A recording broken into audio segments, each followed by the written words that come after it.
Have you been thinking about buying multifamily real estate in 2022? Today, I'm gonna cover everything you need to know about buying multifamily properties in 2022. Hi, I'm Juan Huizar, president of Sage Real Estate, your highest rated real estate broker here in Long Beach and your Fourplex market leader. Today, we have the privilege of interviewing Phoebe Tudorov. She's my trusted lender, over 25 years of experience. She does a lot of multifamily loans. That's what I love about her. She specializes in it. We've covered everything. Buckle down, tune in, there's a lot to take in. When talking about financing multifamily, there is a lot for us to cover. So this video is gonna be a little longer than normal, but we do have a timestamp down below. If you're looking for a certain subject or topic, I'm sure we covered it, check it down below. Now, due to the length of this video, you don't have to watch the whole thing. If you do, make sure to like it. But there is certain topics that you wanna research, check those out. And if there's other questions you have, go back and check the different topics that we've left behind for you. Okay, so with that being said, let's get right into the interview with everything you need to know about buying multifamily dwellings in 2022. Phoebe has been a longtime friend of mine, an advisor, and she has done all of our loans. I mean, we're talking about my single family home, all of our investment properties, everything that we're purchasing or even refinancing. Phoebe's my trusted lender. She's the person that I first call when I have a question, and she's the one that does all of our properties, and it's who we recommend the most when it comes to our clients. And so Phoebe's been doing loans for 25 years. We're excited that she's gonna be sharing her knowledge with you today. Phoebe, welcome. Thank you. The first question that most folks have after they contact me, they'll say, Juan, I want to buy a fourplex. Really, the very first step outside of knowing that you want to buy a property is speaking with someone like you. And what is the information that you're going to want from them? So like if someone wants to buy a property, what can they do to prepare before they speak with you or someone like you? Well, first and foremost, they need to get all of their income, their asset information. They need to, for sure, have their credit run to check their credit scores. They need to have stable employment. And present all of their personal documentation to qualify for the mortgage, to have a lender review it and review credit. And this process, you know, it's amazing to me because a lot of people, they want to get started, they talk about doing it, they watch all the videos out there, but then they don't take the first step about calling a lender. Does it cost them anything to speak with you and run someone's credit and see if they qualify? Is there a fee for that? Absolutely not. If the loan does go through and they do proceed, there is a fee for their credit report in the future, but up front there is no fees to get pre-qualified and have their credit run to apply for a mortgage. There's no like bad thing that could happen if they speak with someone. I mean, outside of being told that, hey, maybe you don't qualify just yet and here's what you need to do. Sometimes it's just better to know whether you qualify or Correct. you don't. That's more the most important thing prior to looking at properties and making a decision of whether you want to buy one or not, is to see if you financially qualify. Right, and that's an important thing. A lot of times we get young investors or newer investors and they're like, start showing me fourplexes. And I would love to, because we love what we do and we have a tremendous team assisting us in bringing you value. But really the first step is we don't know what price range to show you until you speak with someone like Phoebe, who's gonna let us know what you qualify for. And when we're talking about like income verification, like are we talking W-2s, paycheck stubs? Like what is it that we're more or less looking for? Paycheck stubs, W-2s, and tax returns. And paycheck stubs are gonna be the most current ones, and then W-2s and tax returns, the last complete 2 years. Okay. Those are the most important income documentation. And if you're self-employed, personal tax returns and business tax returns are required for 2 years. Okay, so there you have it. It's not a tremendous amount of work. Most people who are filing the taxes have access to this, and it doesn't take a whole lot of time. Correct. If someone has all this paperwork together, how long does it take to get someone pre-approved? As long as everything's complete and ready to go, an hour or two. I mean, everything is done electronically on my end, and run through a underwriting system called automated underwriting. You know, there's some people talk to me about pre-qualification and pre-approval. Is there a difference between those two? And like, what is the difference, just so that we know what that is? So pre-qualification is really just going to be a cursory review of your credit report and your income, and occasionally the assets, or if you tell us you have those assets available. A pre-approval is actually where the entire complete package is presented.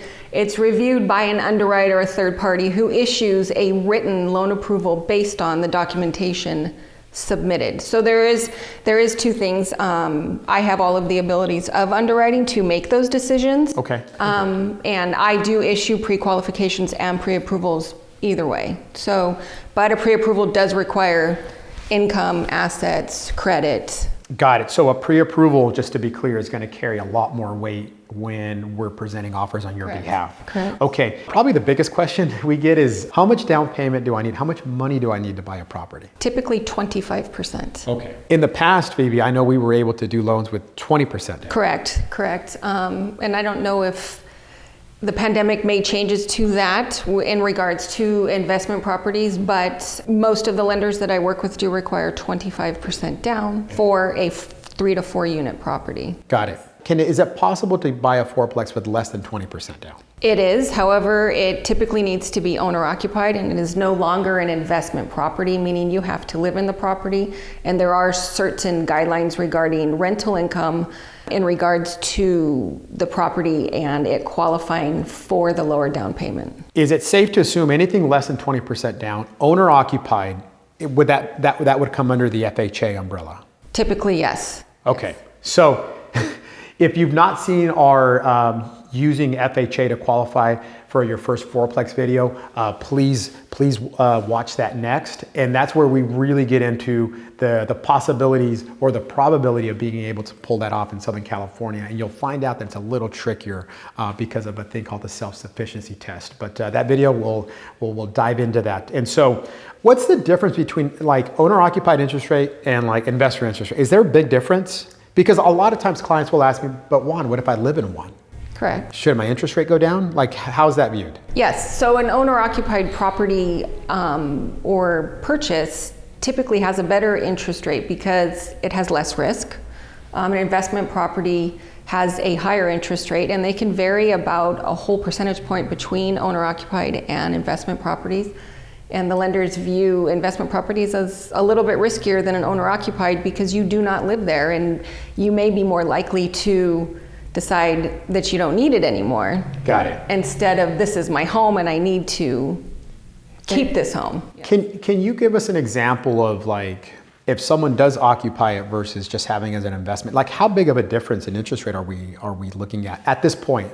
Granted, things could change. Right. Well, I think I was looking at interest rates this morning, and owner-occupied is going to be at about 3.625%, where non-owner-occupied is going to be 4.625%. Okay, so it's a full point. Since we're talking about interest rates, like how does that affect the loan and the payment? I mean, a lower interest rate is obviously going to have a lower payment, but a 1% change in interest rate isn't a huge number when it comes to an investment. It depends on the loan amount and the interest rate and how much you actually end up borrowing. It does affect your payment. But it's not significant. Correct. It's a very slight change. Although it like on paper, if I'm looking at 3.625 versus 4.625, I'm assuming, oh my gosh, it's going to go up by hundreds and hundreds of dollars. Correct. And that's probably not the case. It's probably a couple of $100s, I would say. Yes. Got it. You know, there's all this talk about interest rates going up. And so right now, from an investment standpoint, if you're not going to owner occupy that fourplex or that triplex, we're looking at 4.625 interest rate, more or less. Correct, yes. Which is still very favorable. I know that it's not the ultimate lowest rate you've seen, but it's not, hey, I should sit back and not buy something. No. The cost has gone up some, but not significantly. It's still favorable, right? It is still favorable. I mean, historically, interest rates in the fours are still extremely favorable compared to even 5 years ago. They were in the fives for a 25% investment property purchase. Some of our clients have called us and said, I want to do my first investment. Can I do it with my brother? Can I do it with my sister? Can we both qualify? Is it possible for multiple parties to get the loan on a fourplex if it's for an investment? Absolutely, absolutely. Just all of the documentation is required from all parties involved. The down payment can come combined together. It can come from one side. It doesn't have to be equal assets used as down payment. I've worked on loans where there's been 5, 7 parties all purchasing together. Wow. To not necessarily make it work, a lot of it has to do with pooling assets to make the required down payment work. And occasionally, even times, there's people that become a partner to purchase, but they're not necessarily part of the loan. So they don't have to be part of the loan if only half of the partners want to qualify for the loan, but everyone can still purchase together and be a part of the investment. So I'm glad you bring that up. There's so many ways to be a part of investments, because there's one thing to just say, well, I don't have the 20% down, I'm gonna not do anything, right? But there is a strategy, and personally, I like partnerships because I split up the work. If you're in a position to own 100% of the fourplex, by all means do it. But how are you gonna pull off the second and the third fourplex? And I'd rather own, call it 33%, 40%, or even 25% of something versus nothing. Because the way that I look at it is I want to have assets that are appreciating. So the more assets I have, even if it's a limited partnership, at least something is appreciating, and then I put myself in a winning position. So I'm glad that we discussed that option because it does come up often. Talk to us about the importance of credit score and the impact on the loan. What's an acceptable credit? Like, what's the minimum that someone could qualify to buy their first multifamily property? The credit score impacts your interest rate first and foremost. Okay. And the minimum credit score to buy a fourplex with 25% down is going to be a 620. However, that is probably going to heed the higher end of the interest rate, possibly even higher than 4.625. When we quote, the best rates today, it's assuming that you have a credit score in the 760 or better range, which is considered platinum credit, per se, Sure. for lack of a better word. But there is loans available all the way down to a 620 score with 25% down. However, it does significantly affect your interest rate the lower your credit score is. Okay, perfect. But for someone who believes they have poor credit, but they're above 620, and maybe they have the down payment, they could still get a loan. Now, granted, it's going to impact interest, but that's understandable. Correct. A big question that I get is, hey Juan, I'm looking at my first fourplex.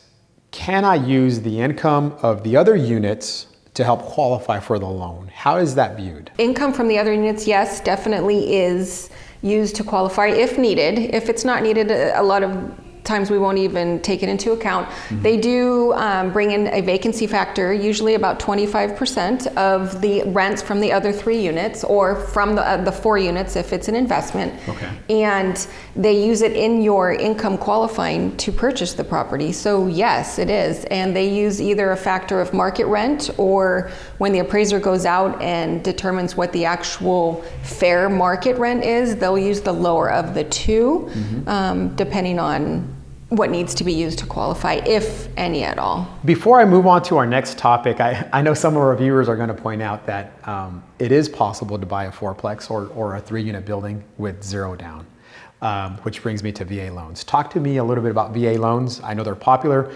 We've been successfully helping our veterans get into multifamily dwellings using VA loans. Mm-hmm. I love the program, but there is a way to buy property with 0 down. Talk to us about how that program works. The VA loans are for veterans only. They can be for surviving spouses of veterans as well, because they still have usual similar entitlements that their spouse had. Okay. When they were a veteran, or if they're no longer with us. But it is completely possible. It is 0 down. The loans do go up to the max loan limits allowed for the county, which is a great feature. It didn't used to be like that in the past. It used to have a very low loan limit, so you couldn't borrow to even qualify for somewhere in the area you want to live. Right. But it does need to be owner occupied as well. Correct. And the rents from the units that you are not occupying do assist in qualifying for that type of loan. And those loans do not have monthly PMI, even though it's 0 down, but they do have typical funding fees that the Veterans Administration does charge. Mm-hmm. But depending on 0 down payment, or if you do put more down payment, the funding figure can change should you decide to do that. But they are great loans, and they definitely benefit veterans. Yeah. And we do a lot of those. So currently we have a gentleman that we're working with, and he's a veteran. He came to us. He had already used the VA loan once on his house. So what we advised him to do was to refinance out of that VA loan. Correct. And then he gets to use it again. In most circumstances, you can only have one VA loan at a time. Mm-hmm. If you are active duty and you have permanent transfer orders and you move to a different state, there is a way to get a second VA loan should you want to buy where you've been moved to. However, yes, your entitlement gets completely restored once you pay off the existing VA loan that you have, so that you can use it again. As long as it's paid off and the entitlement is restored, you can use it multiple times. Yep. And I mean, I think the program is really great. In the example that I'm going to share with you now, we were able to help one of our clients into their first fourplex, priced at $1.5 million. And so for someone who has served, who is currently a veteran, we could help. And when we're talking about loan limits, the loan limits are really good. I mean, to buy a fourplex with 0 down, I mean, that means you're getting a loan for the entire 1.5 million. Correct. The interest rate's favorable. Yes. And so it's a tremendous program. So if you have any questions on getting started or anything, please feel free to reach out to us, because we're big believers in the VA loans, specifically in buying multifamily dwellings. Talk to us about the changes you've seen from last year to this year, either process. Yeah, I know we talked about interest rates. Hey, they're a little higher. What are some of the differences that you're seeing in 2022 that we should maybe look out for? There was a lot of changes, but things are starting to dissipate and kind of go back to how they used to be prior to 2020, prior to 2021. And I'm seeing a lot less restrictions, especially in regards to self-employed borrowers. They've really scaled back what they were requiring from them. Going forward, other than interest rates, everything's pretty much is almost back to normal in the mortgage lending world as far as obtaining a loan and qualifying for it. For our viewers out there, there's the typical institutional banks, there's the credit unions, there's mortgage brokers, there's a lot of online lenders. How does someone decide what company to go with? Like, what's the difference between all of them? Well, in my opinion, there's not a whole lot of difference. Every lender, every institutional bank, every credit union, every mortgage broker is going to have different types of loan programs and for sure different types of interest rates. Mortgage brokers typically have access to multiple types of lenders, including credit unions and including institutional banks. And they work typically on a wholesale basis, meaning you will probably get a better interest rate quote from a mortgage broker versus an institutional bank, depending on the scenario. But institutional banks and credit unions do offer sometimes a few types of loans that are outside of the box, which you can't get from other types of lenders.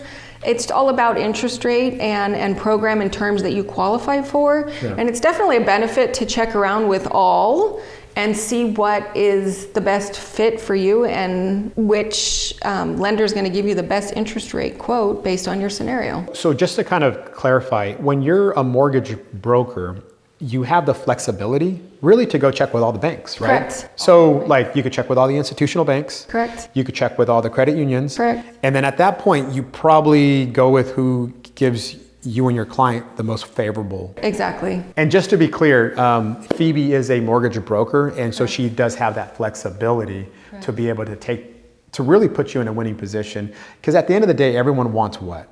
The lowest interest rate, right? The lowest interest rate and the lowest closing costs. Phoebe, so someone who's looking to qualify for their first multifamily property, do they need to work with a mortgage broker, or are there options online that they could go to? Correct. There's a plethora of options out there. There's online options. There's face-to-face options. We talked about the credit unions, the institutional banks. Those are all going to be face-to-face options. There is hundreds of lenders available online.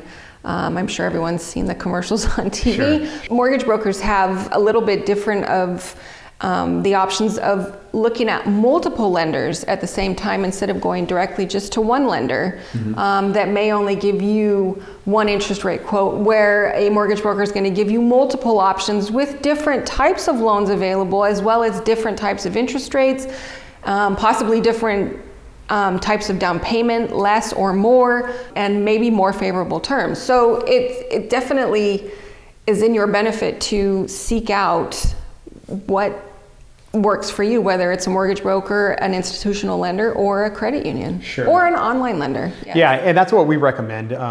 We always say get at least 3 options. Correct. And figure out who you have a connection with, who you trust, because I think that that's the most important part in all of this, Right. and then proceed with them. If I'm a buyer, do I need to go with a lender that does multifamily loans, or what are the benefits of someone understanding that? There is some benefits. Sometimes multifamily loans do require a little bit more documentation and a little bit more expertise in regards to appraisals and rental income and property values. However, most multifamily lenders are very versed in single family homes as well. So usually if you go with a lender who specializes in all, which most do, especially many mortgage brokers, you're going to get, the gamut of everything that is available from whoever you're choosing to work with. The questions that I've been asking have limited us at 4 units, and it's all been under Freddie Mac, Fannie Mae guidelines. For our viewers, just give us who is Freddie Mac and why do we hear those terms often? Why do we hear the word Fannie Mae and Freddie Mac all the time? Oh, well, Fannie Mae and Freddie Mac are government agencies, and they are the #1 provider of mortgage loans in the country. Most of the conventional loans, or what we call conventional loans, are Fannie Mae or Freddie Mac loans, and they're underwritten to Fannie Mae and Freddie Mac guidelines. And the guidelines are pretty universal. There are certain lenders that have occasional variances that can do a little bit different, but most of the time, Fannie Mae and Freddie Mac loans are consistent throughout the industry with whichever lender you choose to obtain your loan from. So just to be clear, the majority of the loans that we're seeing our clients get are going to be Fannie Mae, Freddie Mac criteria guidelines. So they're going to have to fit in a certain box. Correct. And that's what we call conventional. Okay, this is a conventional loan. Now we're going to get into non-conventional loans, because sometimes we'll talk to people and they got a property. Sometimes the criteria was less, maybe they didn't have to show their tax returns. Talk to us about some of the non-conventional ways to buy, in this example, a fourplex. So there is quite a few options out there these days, and the non-conventional way, they are basically called non-qualified mortgages. They've kind of changed the terms of what they're called these days, and there is options to provide 12 to 24 months of bank statements documenting adequate deposits to qualify for a mortgage. There is options with certain lenders to where there is no documentation required, but you do need to have significant assets and good to excellent credit to qualify for those loans. But there is lots of options for the non-conventional borrower to purchase a multi-unit property without fitting into the square of Fannie and Freddie. Got it. So I know on the first part of the video, we talked about credit above 620. We talked about having 25% down. Now we're talking about the complete opposite. Correct. There are other programs that are non-qualified mortgages that someone, in fact, these are loans you could do as well, right? Correct. Yes. Okay. So if someone doesn't fit in that box and before they throw in the towel, hey, I can't do this one, I wanted to do business with you, there is another option. There is other options, and I have seen those loans, and I've worked on a few of them recently that require only a 20% down payment. However, with those types of loans, because the risk is much higher to the lender, the interest rate is typically higher than a conventional loan. Okay, and that's the good with the bad, right? If you don't qualify within this box, and we're going to have to look at the alternatives, interest rates are going to be higher. And if you're in that position and you want to get a quote or check with us, please feel free to reach out to Phoebe. There's also lenders that call themselves hard money loans, and sometimes they give it a softer name, and they call it a bridge loan. But talk to us about what is a hard money lender? What's that mean? A hard money lender typically lends their own funds, or they have lots of investors that pool their money together, and they will lend based on where the property is at, the condition of the property, and the amount of down payment that the purchaser is putting down.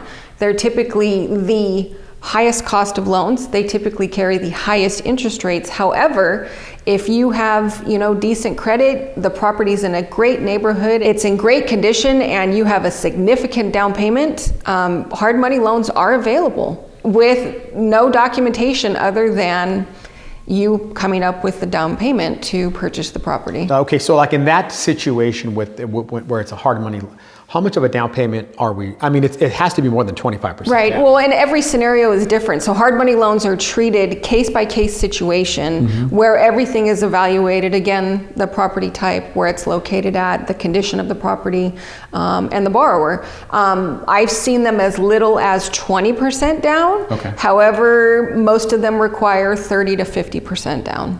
And when we're talking about interest rate, I mean, are we talking above 8? Are we talking about, are we looking at double-digit interest rates when we're talking about a hard money loan? Yes. Yes. Yes. Okay. I would say 9% plus with additional costs charged by the lender. What I've seen, Phoebe, is people, some of our own clients have been able to purchase like distressed properties with hard money loans. They are willingly paying a higher interest rate during that, call it 6 months to a year of them getting the renovations on those units. I do see people use the hard money loan to their benefit. Correct. And it's a lot of times it's short-term financing, and you use someone else's money to purchase and fix up an investment property for you to turn around and sell and make a profit, for sure. I do see that happen. In some instances, they do sell and kind of make their profit. In other instances, once and now I'm going to use the word stabilize. So once they've done the renovations, it's no longer a fixer-upper.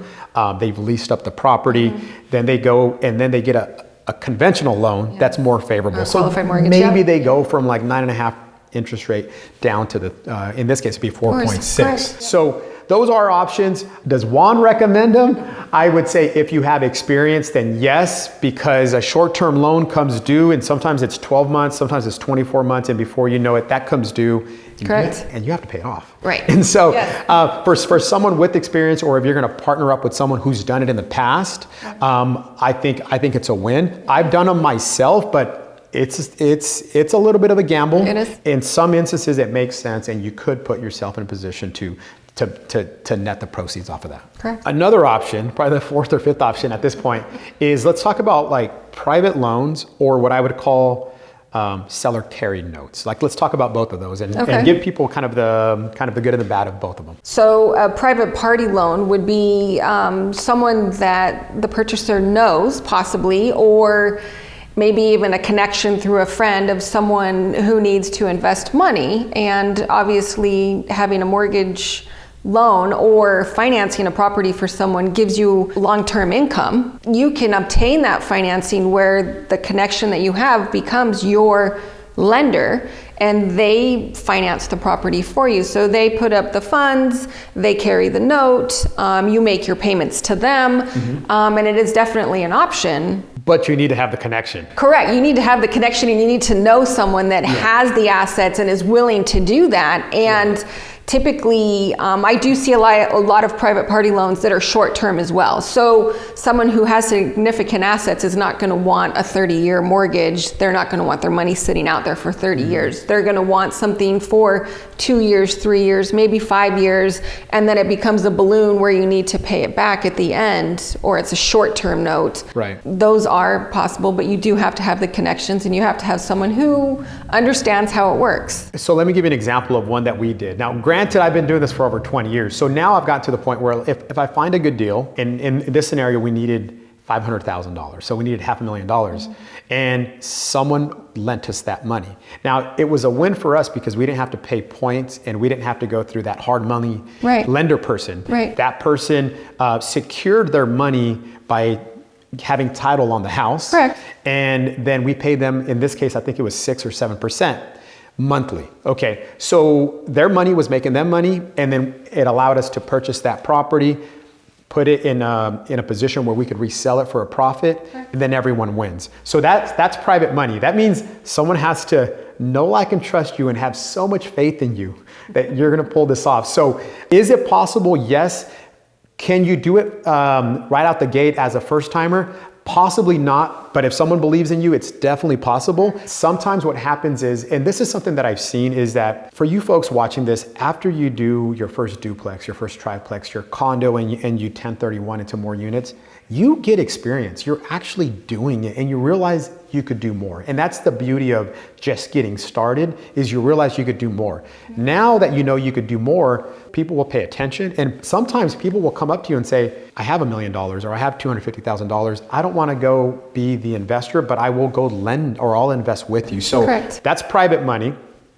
Let's talk about seller carried notes, and which I know, I guess that's more private. That's a little private in the way too, but tell me what you know about it and I'll tell you my experience with it. So seller carried notes are typically for sellers who have investment properties that are not ready to sell it completely. They will sell the property, however, they don't want to pay tax on the entire gain at the time that they sell it. So they will offer to carry back a loan, and it comes out of their own equity, and they become your lender and you're the borrower and you make payments to them. So that's another form of private party financing. However, the seller is involved and they don't own the property anymore, you do. However, they do have a mortgage that you make payments to them and they become your lender. This last year, we had one of our clients, he had 2 fourplexes, and he said, I want to sell them. This is what I want for them.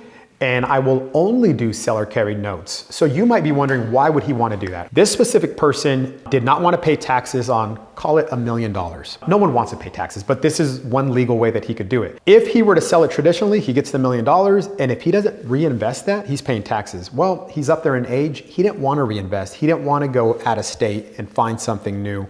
So what he did is he told that specific buyer that we found, give me 10% of the $1 million and I will give you the loan on the difference. That means the payments are going to him directly. Right. So what this person has done is really created passive income with not the management issue of owning the units. Correct. And so if any sellers are watching, I do believe in this being a good option, because the biggest thing that I hear from sellers is, great, Juan, I know you and your team could sell it for the most, but what am I gonna buy next? And so I tell people, well, let's not buy anything else. Let's take a down payment from a buyer and you be the bank. And so that is an option out there. I think it's a win-win for both buyer and seller in a situation where, now listen, if you're a buyer and you're watching this, that interest rate is not gonna be 4.625. That's conventional. It's gonna be much, much higher. And what I've seen, it's gonna be 6, 7, 8, but it's going to be interest only.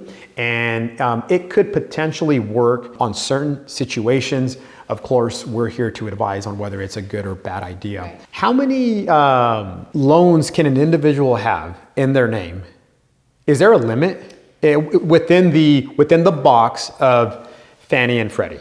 Well, every lender has actually a exposure limit. So with a mortgage broker, they can check with individual lenders to see. However, they're talking about financed properties as well, and anything that you do not occupy. So we're looking at strictly investment properties that are financed. Most lenders are going to cap you out at about 10. 10 loans. 10 loans. However, Fannie and Freddie, some lenders have stricter guidelines where it's going to be 6 or 7. Got it. So there is options to have up to 10 financed properties, investment properties.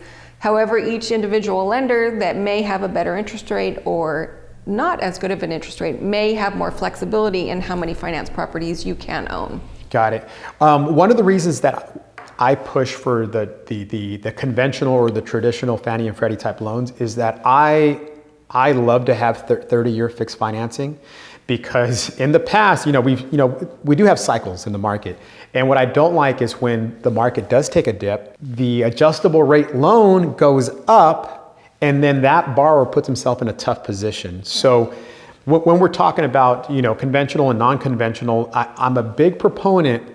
If you could qualify for conventional, let's go down that route, because I believe it gives you much more protection in the long run. What are your thoughts to that? I completely agree with that. When the market swings, interest rates swing, and that also does affect adjustable rate mortgages. So a 30-year fix is always the safest route, because your interest rate will never change and your payment will never change. So even if the market does change, your payment on that property is always going to remain consistent without affecting your financial situation. So let me touch to that, because as I have meetings with these potential buyers, their question is Juan, what if the market dips? But you just said if the market dips, their payment doesn't go any higher, right? It stays the same. Stays the same. The rental income stays the same, because in Southern California, we really don't see rents drop. Correct. If anything, they really only go in one direction, is up. So I go back to, If you get a 30-year mortgage, you're capping your biggest expense, and the rents will continually and gradually go up no matter what the market is doing, right? Because I've really never seen rents drop. There's been one exception,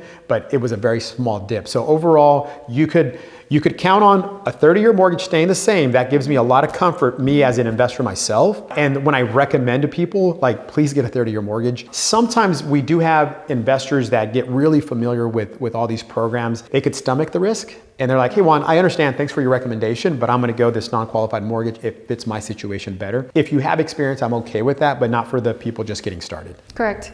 Phoebe, so let's talk about loan limits. Like, if someone's looking at a fourplex, what's the maximum they could borrow? For conventional loans, Yes. Fannie and Freddie in Los Angeles County and Orange County, the maximum loan limit is $1,867,275. So that's going to buy you a lot of property. Yeah. That's going to so like in Long Beach, the average fourplex is like $1.3 million, let's say. Okay, so the fact that they're going all the way to 1.8, that's for the average fourplex. That means you could buy a really good fourplex near the water in nice sunny Southern California.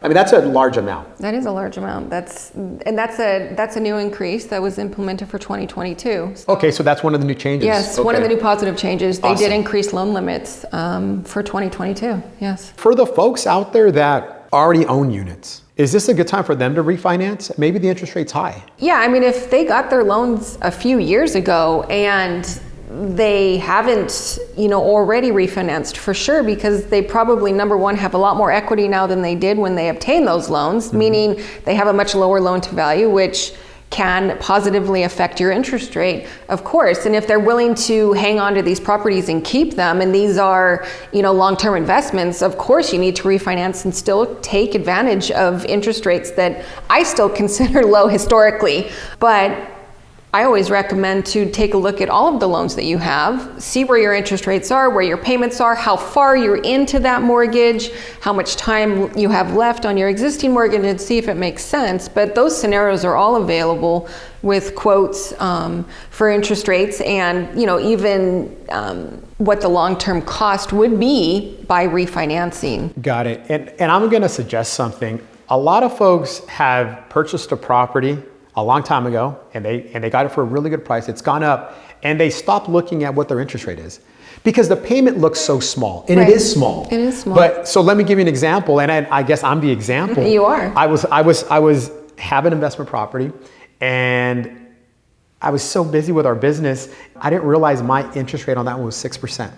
It was 6%. So I'm a perfect example of like, yeah, there's lots of equity, I'm in a good shape, but I need to be a little more prudent. Phoebe actually brought it up to me. She's like, what's that interest rate again on that property you have? And right now we're going through the refinance with you. And luckily we were able to lock it in at 3.875. And so that's a situation where we're gonna save over $1,000 a month. So that means that's extra to the extra property. income. We could keep it to make sure that the property's in good shape. And so I'm gonna encourage you folks to pull out that payment sheet that you get from the bank, look at your interest rate, and if it's higher, I mean, if it's in the 5s or even higher, email it to us, and let's see how we could best advise you on that, because there's no reason why you should be having that interest rate.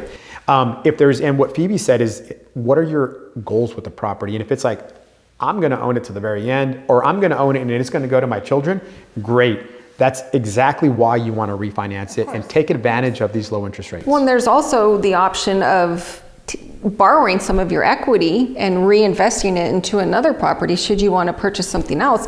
You probably have a lot more equity now, interest rates are favorable. Why not borrow a little bit or whatever you feel necessary and purchase another investment property for your future, for your kids' future, whatever you have going on. It's a perfect time to tap into the equity with property values being where they are. I'm glad you brought that up, Phoebe, because it's going to apply to two scenarios. And I know that this video was very big on fourplexes because that's what we're covering today. But that scenario of how much equity do you really have and how much money is it making you? Okay, so let's just say, I mean, people have a lot of equity. In some cases, people have $1 million worth of equity in one piece of property. Why not use $250,000, $500,000, and go reinvest it? Now that same scenario applies for someone who has owned a home for a very long time and they have tremendous equity, We do a refinance, which you could have them do.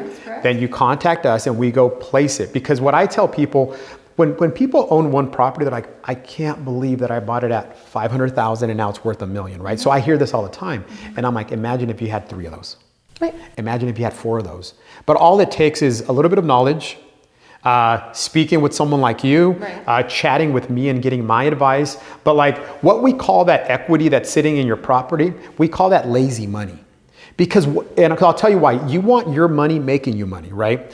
And if it's tied into a property, it's not being maximized, okay? Now, I'm not advising that people borrow against their property significantly. I think that there's a strategic way to do this where it puts you in a situation of now you have your house or a duplex or a triplex and you're able to purchase something else and you're able to have more properties appreciating and you're taking advantage of that low interest rate. Phoebe, so some of our clients have had a lot of success in investing in the stock market and cryptocurrencies. Others have received a large inheritance, okay? How can they go about investing that if they don't qualify for your traditional conventional box that we talked about? Well, those would increase down payment benefits or down payment abilities. And if they didn't income qualified, they would still fall into the non-qualified types of mortgage, where your loan is based on, your credit situation and your down payment in the property. So there's definitely options. And other than borrowing the money from someone else to get it, if you earned the money through investments per se, you can use it to purchase a property with very little questions asked, as long as you can document where it came from. So there you have it. If you're rich, thanks to cryptocurrency, thanks to the stock market, you invested in some of these that have just had some massive gains, reach out to us. And it doesn't hurt to ask us some questions, and let's see how we could put you in a situation where you could reinvest what you've done. So there you have it. I know we covered a lot, but this is a big topic, and quite frankly, it's the very first step you take after you've decided that finally you're going to take that first step into buying multifamily properties. I'm excited that now for the first time ever, we're able to announce Sage Trust Mortgage. So now we'll be able to not only assist you on the brokerage side, but I'll give you the option to go with our lender. You don't have to, double check the rates, but we look forward to assisting you and kind of having a one-stop shop and making the overall experience super beneficial for you. So there you have it. Make sure to like, comment, and subscribe. Until next time.